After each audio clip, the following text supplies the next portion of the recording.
Higher education often instills a sense of superiority and self-reliance that is in direct opposition to the Christian personality. We will not need doctors or lawyers after Armageddon, but we will need carpenters and plumbers and similar construction trades. Is it appropriate for Christians to pursue additional education? Basically, whether to obtain additional education or not is a matter for personal decision. Well, here we are. Another governing body update. Here, faithful slave David Splain clarified their understanding surrounding additional or secular education. While this type of learning was previously extremely frowned upon, now it's a matter of personal decision. Many might see this as a positive, a sign the organization is mellowing out and modernizing in today's culture. You could add this with the growing list of recent allowances, like toasting, beards, and ladies' pants. That's true and all. The religion is certainly trying to appeal to a wider crowd. Membership has to be down, since joining an apocalyptic 19th century cult isn't exactly popular these days.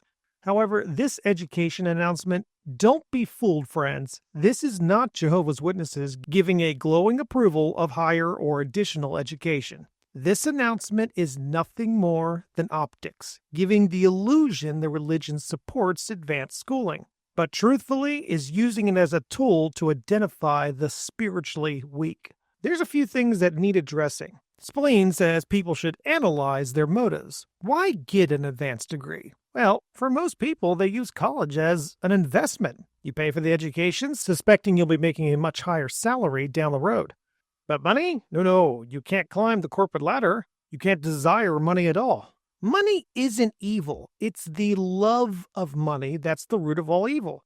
Like it or not, money is needed to survive. Lusting after it is foolish. However, making a better life for your family is an honest and honoring endeavor. The Bible encourages good, hard work. And by the way, hard work typically pays more. So going to college for money's sake is out. But let's say a young JW just wants to help people, like becoming a doctor. Is that allowed? Sure. But would they really be taking their spiritual faith seriously by doing such a thing?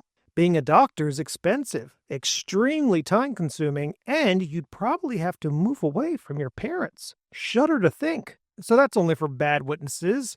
But let's back that off a bit. How about studying to be a nurse? Less schooling for sure, maybe a lot of time for the ministry. But why would you want to help those people medically anyway? After all, you're only treating the temporary problem, and there's nothing better than doing work for the organization. What do you want to do when you grow up? Of course, the best career is a life in full-time service. No matter what someone chooses, it's investing time and money into continuing education, pulling the witness away from studying the material and in service. More time spent at school is less time spent in the organization, period. The governing body knows this. That's why it's drilled down, and Plain takes most of his time addressing this. He makes sure they know if you're considering additional education, you won't have time. You'll have to move away from your family and associate with others of a different faith. Instead of promoting it, he warns young ones to keep marching forward in Jehovah's service, and they better have a plan to keep that regular. He says so himself. Nothing, I'm going to repeat this, nothing should be more important to us than serving Jehovah. Really? It's serving him and not loving him? How many times does God have to say he doesn't require sacrifice, but the trust of our hearts and love for our neighbor? Your good works are like rags to him. He doesn't want serving, he just wants you. But no, witnesses believe they must serve, which of course you can only do through the organization under this guy's direction. He doesn't have to spell it out. Secular education will not be putting kingdom interests first. They'll say it's a high risk with little reward. And the pros, considering the JW culture, are near none. Then there's this, which is telling. Another important safeguard is to protect your thinking abilities. Some courses might expose you to philosophy. What? Philosophy is literally the study of wisdom. Epistemology, ethics, ontology, logic, and reason. Oh, gee whiz. Why would a high control group who wants their members to avoid independent thinking and also putting out material that embraces fallacies and contradictions want any of their people applying thought to the supposed accurate knowledge? Now, Jehovah's Witnesses would probably use Colossians 2:8. See to it that no one takes you captive by philosophy and empty deceit. But notice, it's not that philosophy is bad, but it's through people claiming this or that is truth, sounding intelligent, but in actuality, just a smokescreen. Paul is probably addressing the Greeks and the Jews here, basically saying, don't be fooled by people who use big words. It doesn't mean you shut down your brain. You analyze everything and don't believe something just because someone slaps a wisdom label on it. Now, if that's not enough from S. Plain, here's this. You need to be cautious. Although you share a classroom with your fellow students, you don't share their values. And the more time you spend with them, the more their thinking can affect you. How do you know that? The whole world is terrible? Are witness values superior to everyone else? Are they the most moral, ethical people who perfectly display biblical values? No, but they're led to believe that.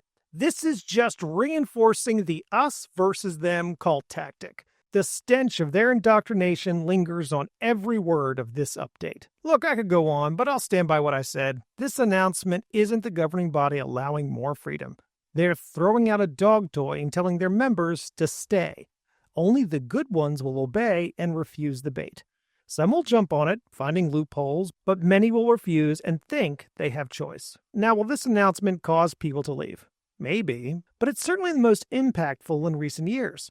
While the new light has removed reports and pants and added facial hair, no former JW says to themselves, I'm no longer a witness. I wasted 20 years of my life not owning a beard trimmer. However, to the Jehovah's Witness struggling to make ends meet, who was told not to pursue their passions that required a secular education, let's just say this announcement's likely to tick off more than a few.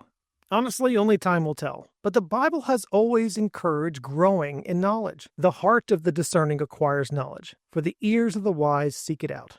Even God gives wisdom to those who ask. James 1:5.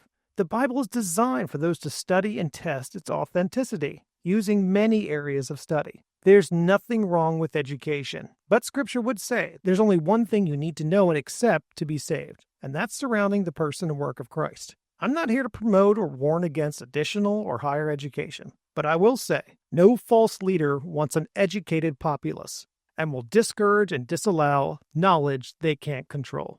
If any Jehovah's Witness is honestly trying to learn outside of the organization, all I can say is, yes, please.